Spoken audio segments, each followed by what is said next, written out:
Hi, my name is Angie Fisher, and glad to see everybody that I know from classes before. My experience in field, I've been a licensed addiction counselor since 2007. I graduated with my bachelor's, and I got into that, and I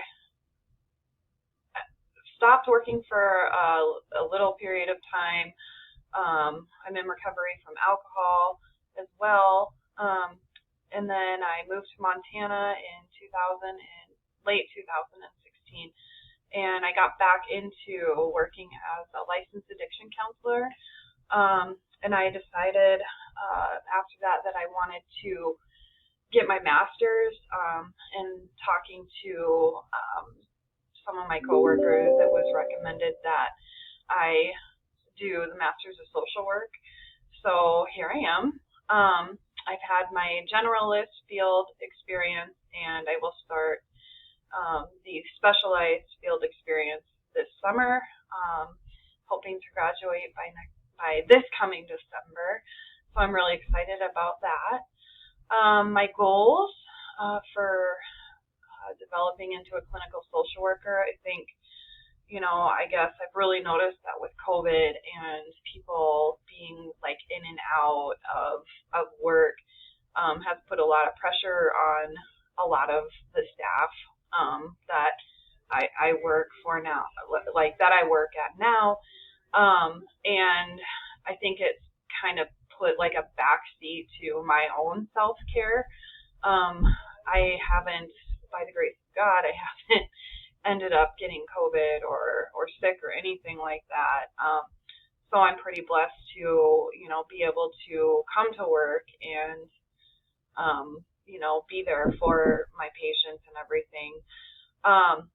So one of my goals is to really find, a healthy balance in, my self-care and also being able to take care of other people. And I mean, just during this time, it's just been hard. That's definitely also one of the challenges that I have. Some of the opportunities that I see is really, it's been a long time since I've gone over and looked at some of the theories that, especially like we're talking about a lot with Freud. It's been a long time since I've gone over that.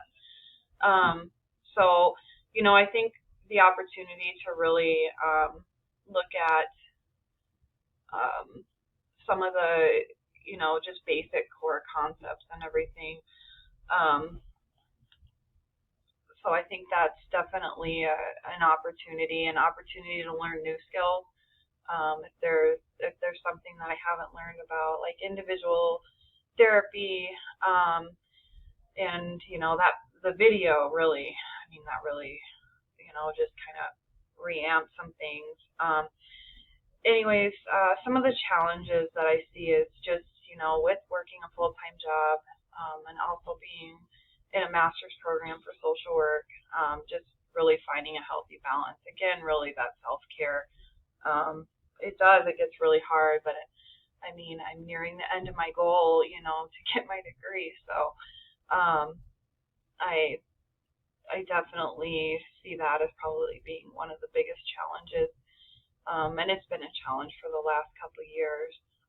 But I'm really glad to see everybody that I've met before, and I'm excited to, get started in this class. So thanks everybody for listening.